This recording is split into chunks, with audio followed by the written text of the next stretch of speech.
Très heureuse de vous retrouver dans notre méditation. Notre Dieu est merveilleux. Le titre est « Pourquoi continuer à fuir ?» Heureux celui dont la transgression est pardonnée, dont le péché est couvert. Psaume 32, verset 1. Le texte du jour nous parle de deux des réalités les plus antagonistes de la vie humaine. La piqûre de la culpabilité et la joie du pardon. Pendant que David se taisait, ses os se consumaient. Psaume 32, verset 3. Mais combien était grande la joie de savoir que son péché avait été complètement pardonné. Très similaire à l'expérience de Gordon MacDonald quand il était enfant. Il raconte qu'un jour, il a accidentellement renversé une lampe en céramique très spéciale pour sa mère. En tombant, le fût de la lampe ne s'est pas cassé, mais il s'est fissuré.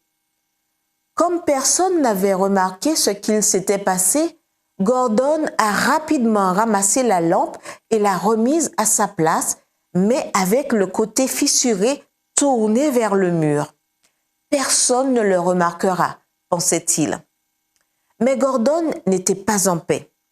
Dès qu'il se réveillait le matin, il courait voir si la fissure était restée cachée.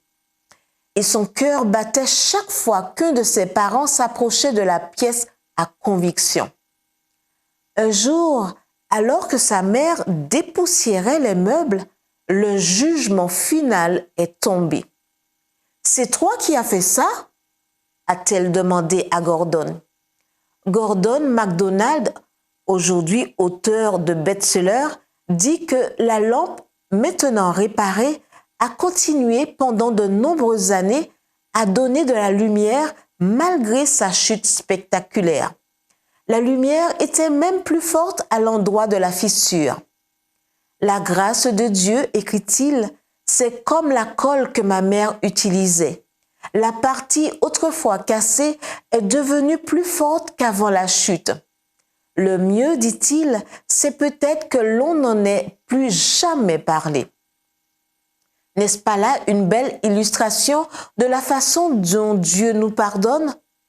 Certes, les fissures ne disparaissent pas par magie, mais, comme quelqu'un l'a dit, c'est par les fissures que la lumière entre. Elle nous rappelle que nous étions autrefois par terre, mais elle nous parle aussi d'un Dieu merveilleux qui, un jour, nous a relevés de la poussière, a posé nos pieds sur le roc et a mis un cantique nouveau dans nos bouches. Psaume 40, versets 3 à 4. S'il y a encore un péché non confessé dans votre vie, souvenez-vous que votre Père céleste désire ardemment vous pardonner. En ce moment, les bras ouverts, il attend son fils prodigue. Pourquoi continuer à cacher votre culpabilité? Pourquoi continuer à fuir? Prions. Merci, Père céleste, parce que le sang précieux du Christ me purifie complètement.